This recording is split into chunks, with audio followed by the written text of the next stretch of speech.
पश्चिम बंगालच्या विधानसभा निवडणुकीत पराभवानंतर तृणमूल काँग्रेसला आता काँग्रेसनं मोठी ऑफर दिली आहे। दिल्लीत या संदर्भात जोरदार खलबत सुरू असून राष्ट्रीय राजकारणात त्याचे मोठे पडसाद उमटू शकतात। ममता बॅनर्जी काय निर्णय घेऊ शकतात जाणून घेऊयात सविस्तर। नमस्कार, मी अक्षरा चोरमारे आणि आपण पाहताय लोकमत। तर पश्चिम बंगालमध्ये नुकत्याच झालेल्या विधानसभा निवडणुकांमध्ये तृणमूल काँग्रेसला मोठा धक्का बसला।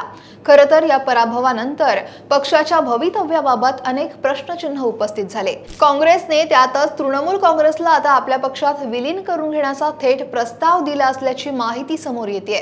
दिल्लीतल्या राजकीय वर्तुळात या ऑफरवर सध्या गंभीर चर्चा सुरू आहे। आज 8 जूनला दिल्लीत इंडिया आघाडीची महत्त्वाची बैठक पार पडणार आणि यापूर्वी ही ऑफर चर्चेत आली आहे, ज्यामुळे राजकीय वर्तुळात मात्र एकच चर्चा सुरू झाली आहे। तृणमूल काँग्रेसमध्ये सध्या अंतर्गत गटबाजी आणि फुटीचं वातावरण दिसतंय। नुकत्याच झालेल्या विधानसभा निवडणुकीत झालेल्या दारुण पराभवानंतर पक्षाच्या अनेक आमदारांनी ममता बॅनर्जींच्या नेतृत्वाला आव्हान दिल्याची बातमी आहे। पक्षाच्या निम्म्याहून अधिक आमदार हे ममता बॅनर्जींपासून अंतर राखून असल्याचंही म्हटलं जात आहे। तर काही आमदारांनी तर आपलाच गट खरा तृणमूल काँग्रेस पक्ष आहे असा दावा करत विधानसभा अध्यक्षांना पत्रही दिलं।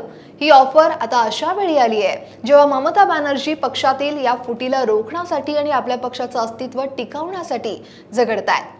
पश्चिम बंगालमध्ये सत्ता गमावल्यानंतर तृणमूल काँग्रेसची अवस्था ही अत्यंत बिकट झाली आहे।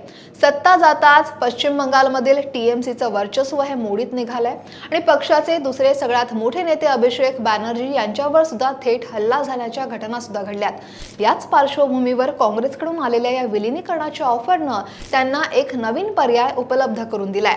आता हा प्रस्ताव नेमका काय आहे यावर अद्याप तरी तपशील हा समोर आलेला नाहीये, पण तो तृणमूल काँग्रेसला काँग्रेसचाच भाग बनवण्याच्या बद्दल असल्याची माहिती समोर येते। जर आता तृणमूल काँग्रेसमध्ये विलीन झाली तर राष्ट्रीय स्तरावर विरोधी पक्षांच्या आघाडीला मात्र मोठं बळ मिळू शकतं। नुकत्याच झालेल्या पश्चिम बंगाल निवडणुकीत भाजपनं खरं तर चांगलं यश मिळवलंय। अशा स्थितीत एकत्र येणं हे भाजपच्या विरोधात एक मजबूत आघाडी निर्माण करू शकतं।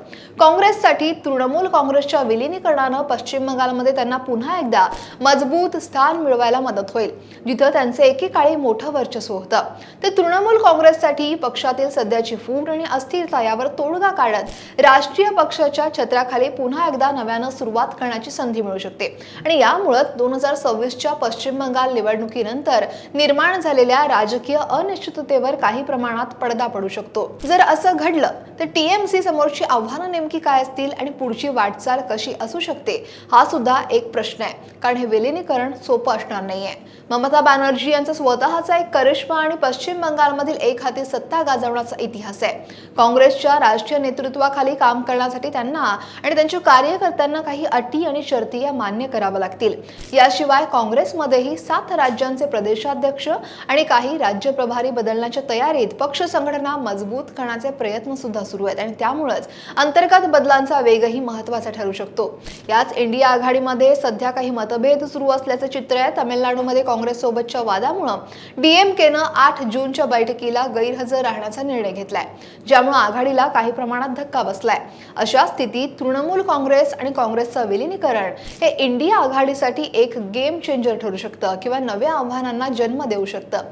येत्या काही दिवसात ममता बॅनर्जी काय निर्णय घेतात हे पाहणं खरं तर महत्त्वाचं आहे। त्यातच 2 वर्षांच्या प्रदीर्घ अंतरानंतर इंडिया आघाडीची दिल्लीत बैठक आहे। काँग्रेस सरचिटणीस जयराम रमेश यांच्या दाव्यानुसार यात 23 विरोधी पक्ष सहभागी होणार आहेत। राहुल गांधी, मल्लिकार्जुन खरगे, ममता बॅनर्जी, अखिलेश यादव, तेजस्वी यादव आणि उद्धव ठाकरे सुद्धा या बैठकीला उपस्थित राहण्याची शक्यता आहे। रविवारीच ममता बॅनर्जींनी अरविंद केजरीवाल यांची सुद्धा भेट घेतली होती।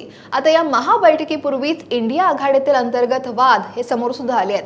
आम आदमी पार्टी आणि द्रमुक या बैठकीत सहभागी होणार नाहीयेत, तर झारखंडमध्ये राज्यसभेच्या 2 जागांवरून काँग्रेसने घेतलेल्या एकतर्फी निर्णयामुळे झारखंड मुक्ती मोर्चा नाराज आहे आणि त्यांच्या उपस्थितीवर सुद्धा सस्पेन्स आहे। काँग्रेस सोडून गेलेल्या जुन्या दिग्गज नेत्यांना पुन्हा पक्षात आणण्यासाठी काँग्रेसने आता देशपातळीवर मोठी घर वापसी मोहीम सुद्धा सुरू केली आहे। पंजाबचे माजी मुख्यमंत्री कॅप्टन अमरिंदर सिंग हे भाजपमध्ये उपेक्षा अनुभवतायत।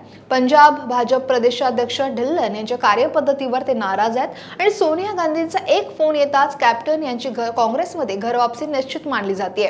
तर आंध्र प्रदेशचे माजी मुख्यमंत्री वाय एस जगनमोहन रेड्डी यांच्याशीही काँग्रेसच्या एका गटानं चर्चा सुरू केली झालेली आहे. भूतकाळातल्या कटू आठवणींमुळे ही वाट सोपी नसली तरी राजकारणात कोणतेही दरवाजे कायमचे बंद होत नसतात आणि त्यामुळे हे नेते पुन्हा काँग्रेसमध्ये परतण्याची शक्यता सुद्धा आहे. आणि त्यामुळे महाविकास आघाडीच्या बैठकीत आणि तृणमूल संदर्भात नेमकं काय घडतंय हे पाहणं महत्त्वाचं आहे. या राजकीय घडामोडींवर तुमचं मत काय आहे? तृणमूल काँग्रेसनं काँग्रेसमध्ये विलीन व्हावं का? तुमची प्रतिक्रिया कमेंट बॉक्समध्ये नक्की लिहा आणि व्हिडिओ लाईक करा, सबस्क्राईब करा आणि शेअर नक्की करा.